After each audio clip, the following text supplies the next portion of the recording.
It was back in 2015 when this happened. I had recently relocated to a small, isolated house far from my hometown.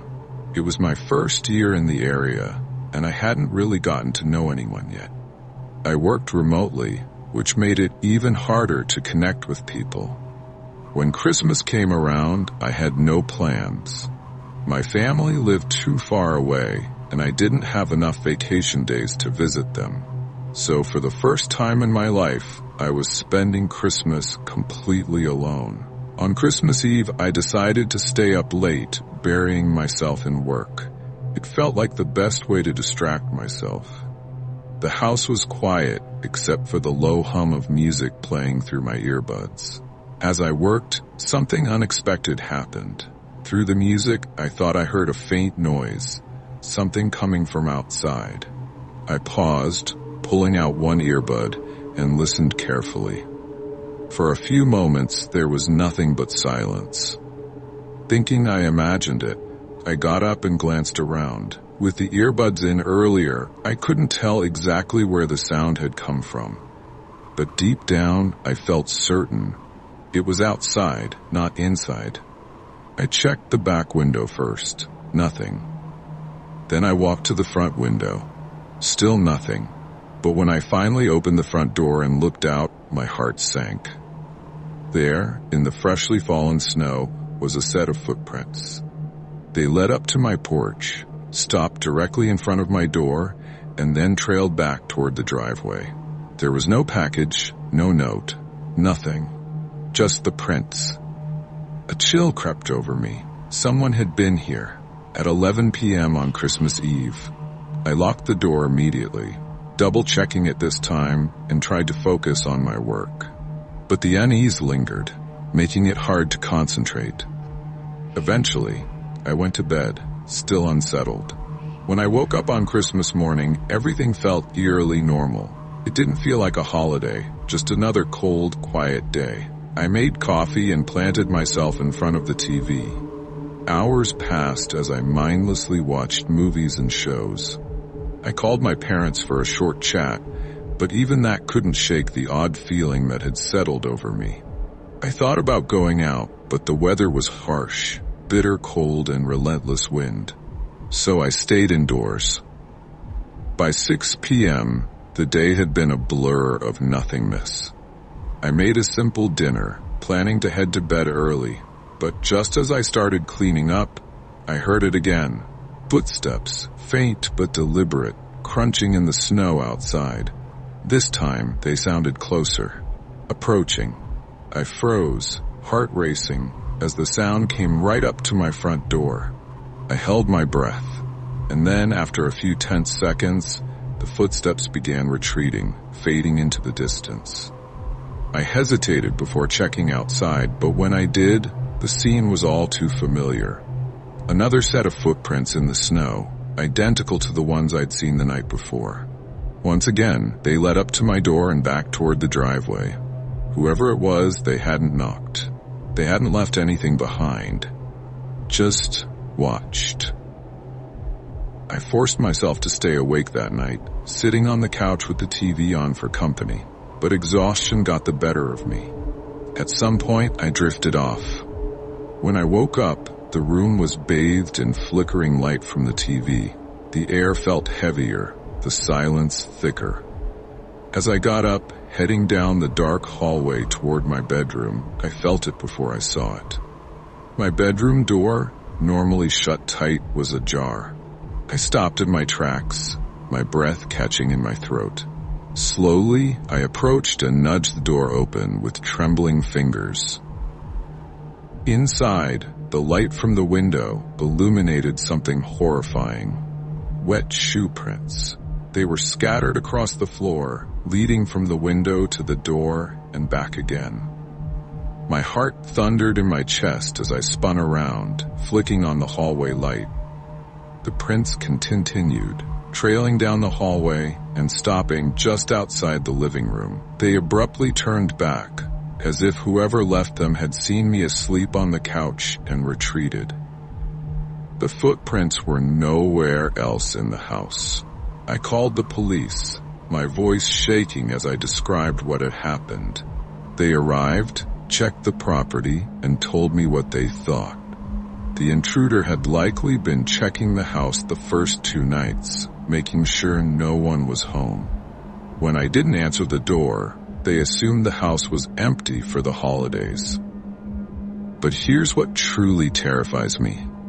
They were wrong. Whoever this person was, they weren't just trying to rob me. They'd been inside my home, watching me while I slept. The police promised to keep an eye on the area, but nothing ever came of it. Whoever it was, they never came back. At least, I hope they didn't.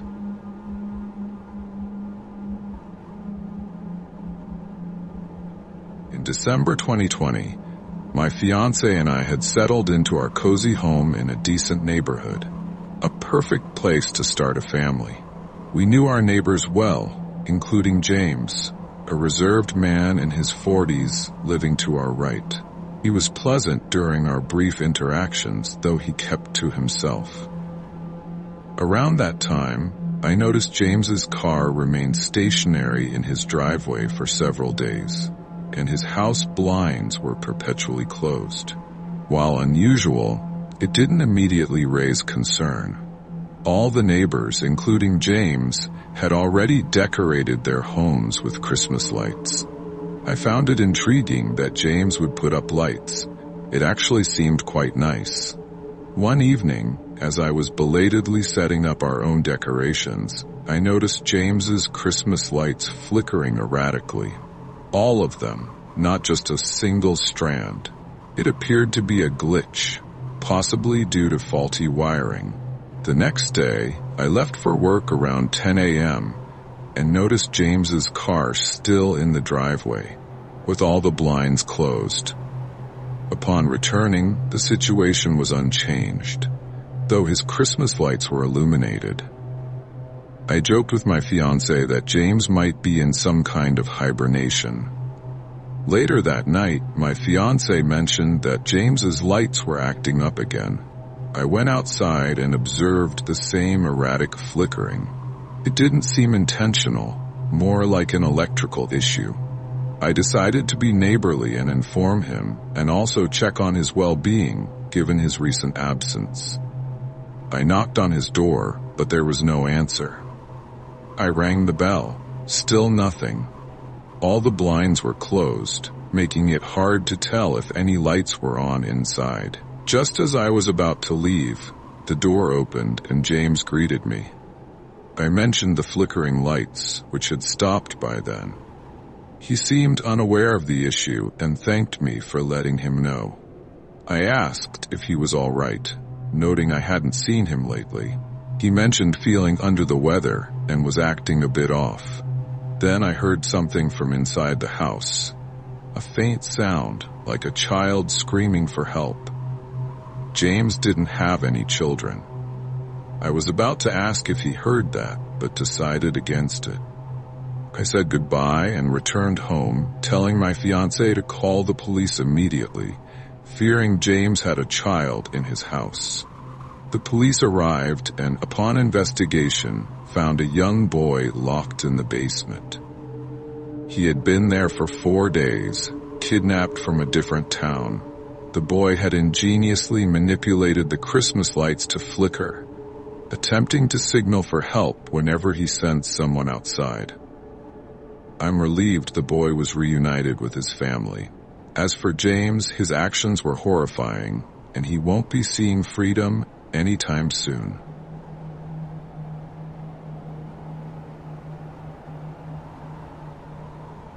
Years ago, when I was in high school, our family decided to host Christmas at our house. My grandparents, a few aunts and uncles, and cousins were all coming over. Our entire house was decorated, and some family members had been in town for a few days, staying with us since we had 2 extra rooms.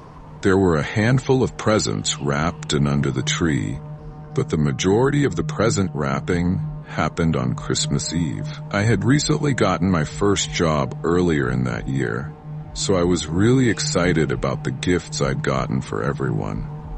Some I had put under the tree already, but there were a couple that were hidden in my room so that nobody would see them. We wrapped presents on Christmas Eve and all hung out late into Christmas Eve night, and everyone got to bed kind of late. I went up to my room and played some video games for a while because I wasn't quite sleepy yet. I ended up staying up pretty late though. It was 2 a.m. and I was about to go to sleep when I realized that I hadn't put my last few presents under the tree. They were already wrapped, but I had them hidden in my bedroom closet. I went and retrieved them and then left my bedroom to place them under the Christmas tree. When I left my bedroom, I saw that the house was all dark and quiet, aside from a little nightlight on the wall that we had up there. I walked down the stairs and then into the living room. It was a little bit brighter there due to the lights on the Christmas tree. I added my presents to the many that were already laid out under the tree. As I turned to go back up the stairs, I heard a noise suddenly. It was so quiet that the noise startled me quite a bit. It was coming from the back of the house. I walked over to see what was going on. As I did, I thought I heard rattling from the back door leading to the patio. Seemed like somebody was going to come through the back door into the house. I entered the kitchen, which is where the back door led to, and turned on the light. As I did, I saw the door opening. I jumped back and heard a noise, as if now somebody was running away outside after. After I gathered myself, I realized that nobody was there. Whoever had been there left. I walked over and looked outside. I didn't see anybody, so I shut the door and locked it. The door must have been left unlocked or something. Our back door was rarely used by us, so that must have been the case. Maybe one of my cousins or somebody used it and never thought to lock it up at night.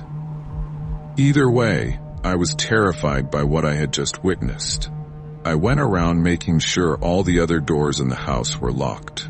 After doing so, I was confident whoever tried to get into the house was now gone. And I went back and turned off all the lights, then went upstairs to go to bed. I got into my bedroom again and turned out the lights. When I got into my bed, I happened to pull back the curtain and glance out my window. My window overlooked the side yard of our house.